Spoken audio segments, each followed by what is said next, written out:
Vaheguru Ji Ka Khalsa, Vaheguru Ji Ki Fateh.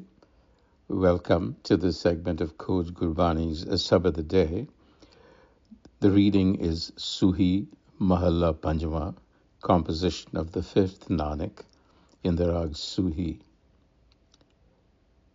And the first verse reads, Kita Lorah so Prabh Hoi, तुझ बिन दूजा नाही कोय, जो जन सेवे तिस पूरन काज, दास अपने की राखो लाज.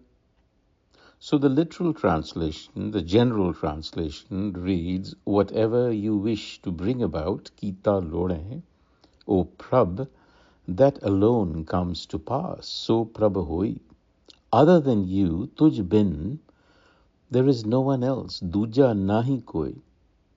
And the person who serves you, jo jana seva, that person's tasks are brought to completion. Tis purana kaj. So preserve the honor of your servant. Rakho laj das apane. So now that would be a colloquial, literal translation. What I'm going to suggest is that when we come across words like Prabh, Har, Ekankar, we should think of this as indicative of existence, taken in totality. It's a signifier for existence. So therefore, in some senses, this is the existential matrix, a network, if you will, of which we, individuals, are but nodes that are signaling back and forth. That's how a network operates. So if you bear that in mind, this verse reads quite differently. Then what it is saying is, Kita Lorah so Prabh Hoi. So whatever output that existential matrix, the karta, the creative, processes, however it processes, that alone manifests.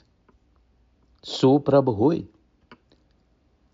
And so what is being said is that outside of this systemic processing, tuj bin duja nahi koi, there is no independent cause or secondary power that exists, because everything that is happening is contained within this matrix.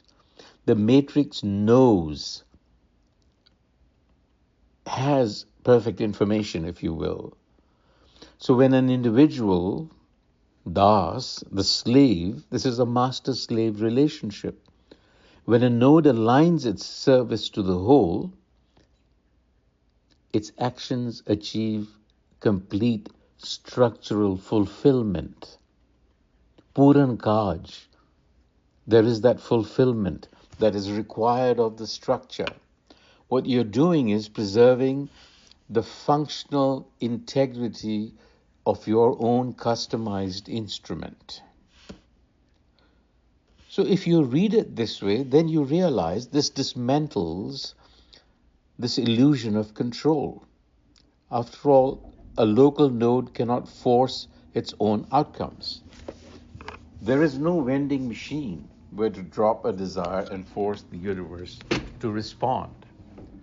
True success isn't getting what your little ego wants. It's your actions that align perfectly with this existential matrix, which is the creative. I find this way of looking at the Sabad systematically very satisfying, at least much more satisfying than the general translations that we read. And then it goes on, Teri sarna puran dayala, tuj bin kavan kare pratpala rahao. Now again, Teri saran, coming to surrender. You are compassionate. Without you, who can sustain me? That would be the general reading. But if you look at it as though you were a node in a very vast network, what are you saying? Teri Saranapuram Dayalla. What you're saying is, I am surrendering my finite perspective, because I have a finite perspective, to the absolute sanctuary of that nurturing matrix, because that matrix has that entire perspective. So what other force could possibly sustain or calibrate our existence? So entering saran means stepping out of the frantic anxiety of the little ego world. It is a realization that you don't sustain yourself. Existence, the existential matrix, the karta, is what is coordinating your breathing, your heartbeat, and all the infinite variables around you. In other words, that karta is the ultimate underwriter.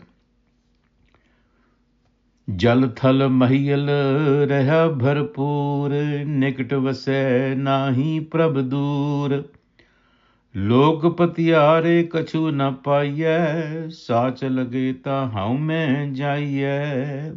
You can't please other people, because the system is saturation rich.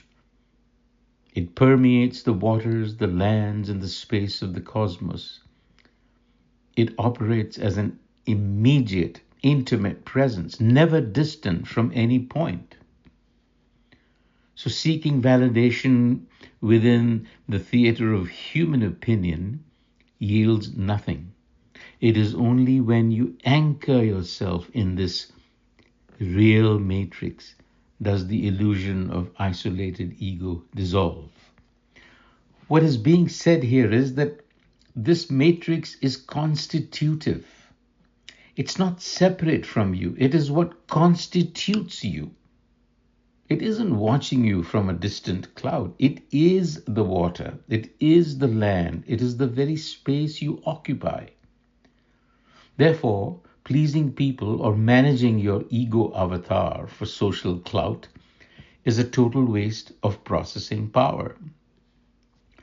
Jisno laye lahe so lagay, Gyan ratan antar tis jagay, Durmat jaye param pad paye, Gur prasadi naam te aaye. Jisno laye.